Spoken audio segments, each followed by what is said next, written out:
que j'ai remarqué, c'est que ça a permis aux élèves de s'extérioriser, d'oser chanter, d'oser prendre le micro. Même les élèves les plus timides de ma classe voilà, ont osé. C'est un projet qui regroupe tout en fait, c'est ça que j'aime beaucoup. C'est la musique, le théâtre, l'écriture et tous les à côté où je peux réunir d'autres apprentissages, l'accrocher à ce projet. Le conte il va commencer comme ça. On est installé, on va voir la mise en scène après dans la salle. Les gens arrivent et sont assis. Souvent les gens papotent, parlent. Et là tu peux commencer doucement à lire. Il faut imaginer que les gens n'ont jamais entendu parler de notre histoire. Je vais vous raconter l'histoire d'une famille qui vivait heureuse dans un manoir à Villeurbanne. La maman était bijoutière et le papa orfèvre. Ils avaient 2 enfants, des jumeaux, une fille et un garçon, qui s'appelaient Iliane et Julia. Leur vie était paisible et heureuse. On trouva son roi, la justice et la paix pour son plus grand bonheur. Le vizir déchiffra le message.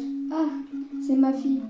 Elle l'a amenée avec elle à la maison. Que fais-tu là, à mes côtés? J'ai chemin, je marche seule.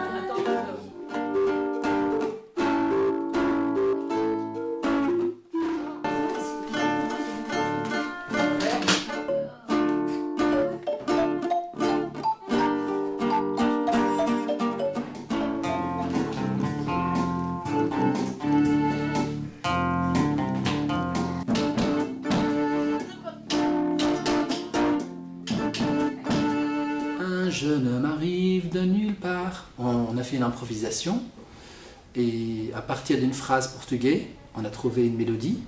Da, bidi, bida, et du coup je l'ai adaptée à leur voix et on a écrit la chanson. Et je ne savais pas si ça allait marcher ou pas, mais ça a marché. Ils sont ravis parce que c'est vraiment leur chanson qui naît dans leur classe.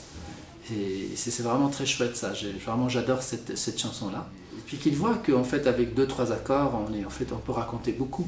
On peut travailler sur la mélodie, on peut travailler sur l'harmonie, on peut travailler sur le rythmique.